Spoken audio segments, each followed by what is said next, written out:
मुख्यमंत्री देवेंद्र फडणवीस यांच्या रिक्षा आणि टॅक्सी चालकांना मराठी करता दिलेल्या 1 वर्षाच्या मुदतवाढीवरून शिवसेनेत नाराजी। मुख्यमंत्री एकतर्फी निर्णय घेणार असतील तर मग कॅबिनेट बैठक कशा करता? नाराज मंत्र्यांनी आळवलाय सूर। दिशा सालियन प्रकरणामध्ये आज मुंबई हायकोर्टात सुनावणी। सकाळी 11 वाजता होणार सुनावणीला सुरुवात।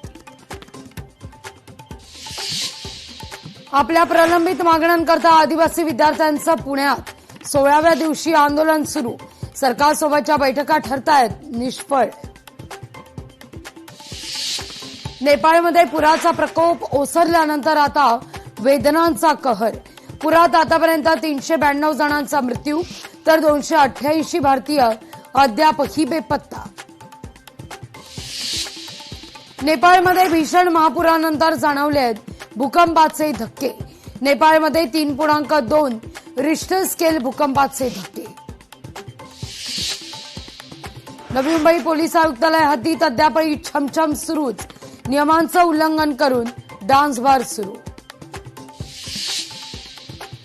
लोकशाही मराठीच्या बातमीचा दणकाव। नवी मुंबई पोलीस प्रशासनाला अखेर जाग। सर्व डान्स बारची कसून तपासणी सुरू। डान्स बारमध्ये अल्पवयीन मुली असल्याचं समोर। तुर्भे पोलिसांची कारवाई। अनेक दशकांपासून वनविभागाकडे असलेल्या संजय गांधी राष्ट्रीय उद्यानाच्या 193 एकर जमिनीला संरक्षण मिळावं।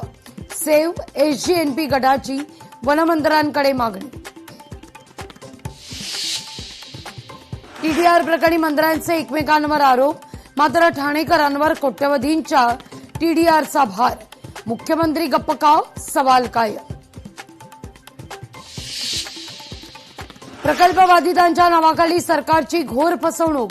कोट्यवधींच्या घोटाळ्याची माहिती लोकशाही मराठीच्या हाती। अधिकाऱ्यांवर अद्याप कारवाई नाही।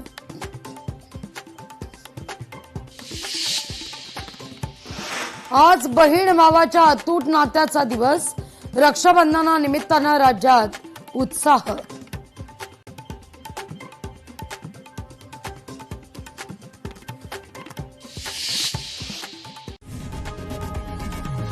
लोकशाही मराठी ऐका, पहा, जागरूक रहा।